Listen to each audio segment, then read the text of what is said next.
2월 18일 화요일입니다.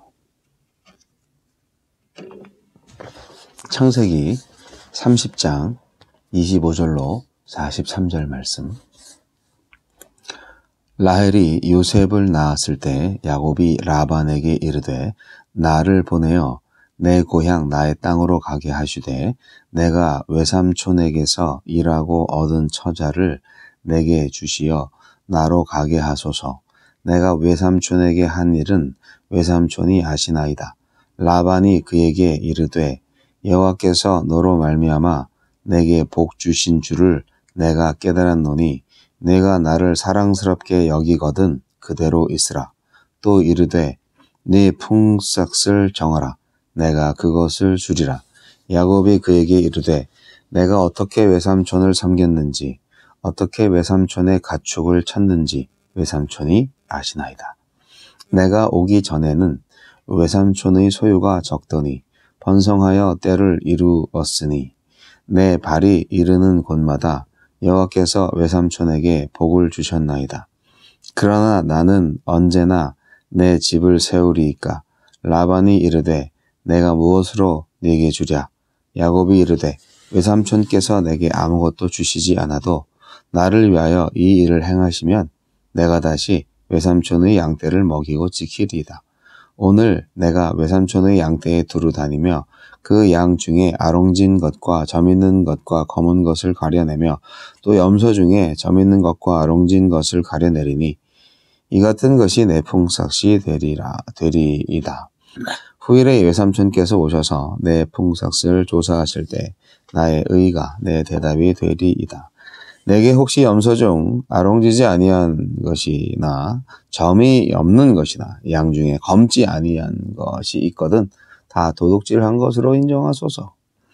라반이 이르되 내가 네 말대로 하리라 하고 그날에 그가 숫염소 중 얼룩무늬 있는 것과 점 있는 것을 가리고 암염소 중 흰 바탕에 아롱진 것과 점 있는 것을 가리고 양 중에 검은 것들을 가려 자기 아들들의 손에 맡기고 자기와 야곱의 사이를 사흘길이 뜨게 하였고 야곱은 라반의 남은 양떼를 치니라.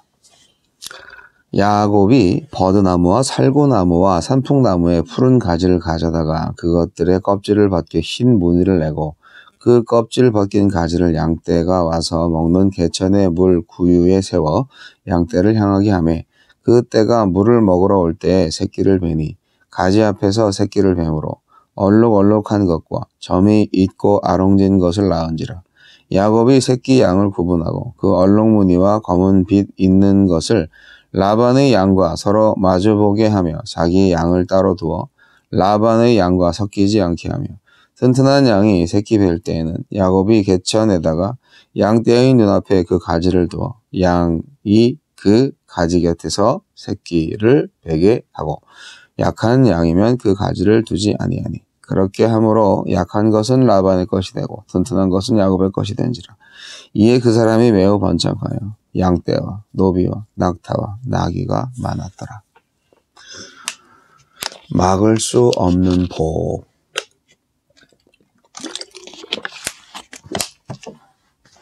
야곱은 요셉을 낳고 난 뒤 고향으로 돌아갈 계획을 세웁니다. 그러나 라반은 야곱에게 품삯을 제한하며 머문기를 원합니다. 오늘 말씀은 야곱이 어떻게 해서 풍성한 재산을 모으게 되었는지를 그 배경부터 설명하고 있는데요. 먼저 야곱은 라반하고 여러 번에 걸쳐서 노사 협약을 맺었죠. 첫 번째로 그 라헬을 얻는 조건으로서 7년간의 봉사 그런 계약이 있었고 두 번째로는 첫 번째 계약을 위반한 라반의 기만으로 인해서 다시 7년간의 무료 봉사. 네. 참. 그리고 세 번째 이제 협약이 있는데 오늘 이게 이제 정당한 노동의 대가에 대한 품삯을 양떼로 받기로 하는 건데요. 문제는 서로 간에 좀 계략이 있어요. 네. 야곱은 더 이상 라반의 계략에 말려들지 않기 위해서 목동 시절에 그 짐승의 생식 욕구를 자극시킬 때 흔히 사용하는 방법을 통해서 자기의 풍부한 소유를 만들어냅니다. 근데 사실은 되게 말도 안 되는 방법이죠. 네. 그래서 이게 하나님께서 복을 주시려고 작정하시니까 이 야곱의 이 어리석고 미련한 방법에도 불구하고 맞아. 그 베델에서 언약하신 거 그거를 지금 이루시네. 자, 그런 느낌이 확 오시죠? 야곱이 지금 막 부자가 되고 있습니다. 야곱의 이 번영 배후에는 그를 지키시며 그와의 언약을 성실하게 지키시는 하나님이 계셨습니다. 정말 하나님은 모든 세대, 모든 믿는 사람들의 영원한 복의 근원이십니다.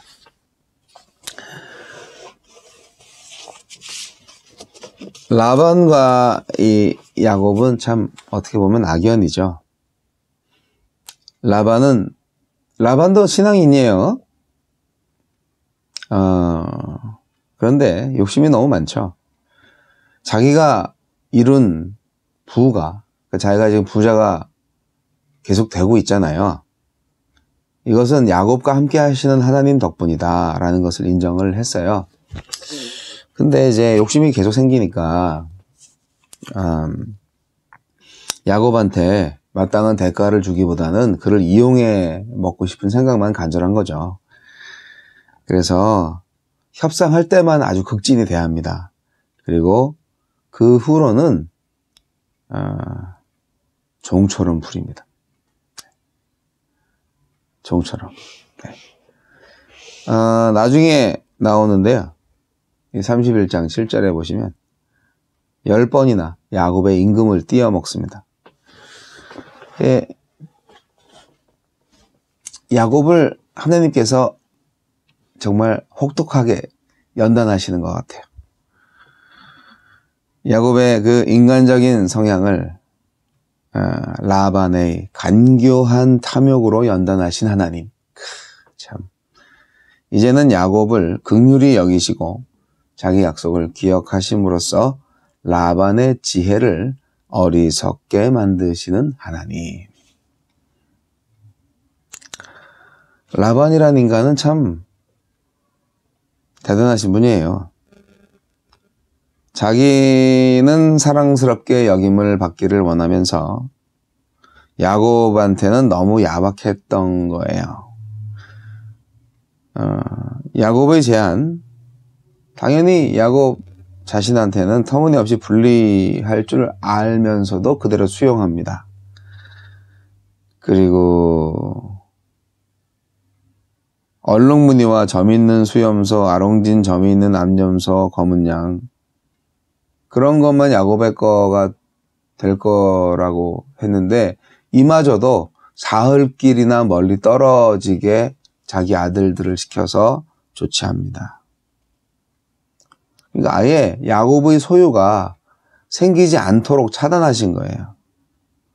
이거는 야곱을 두고 부려먹겠다는 고약한 심보입니다.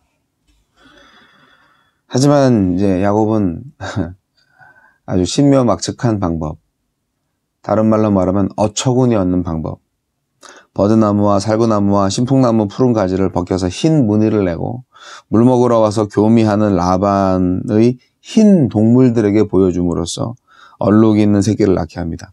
아니 어떻게 흰 양들이 와서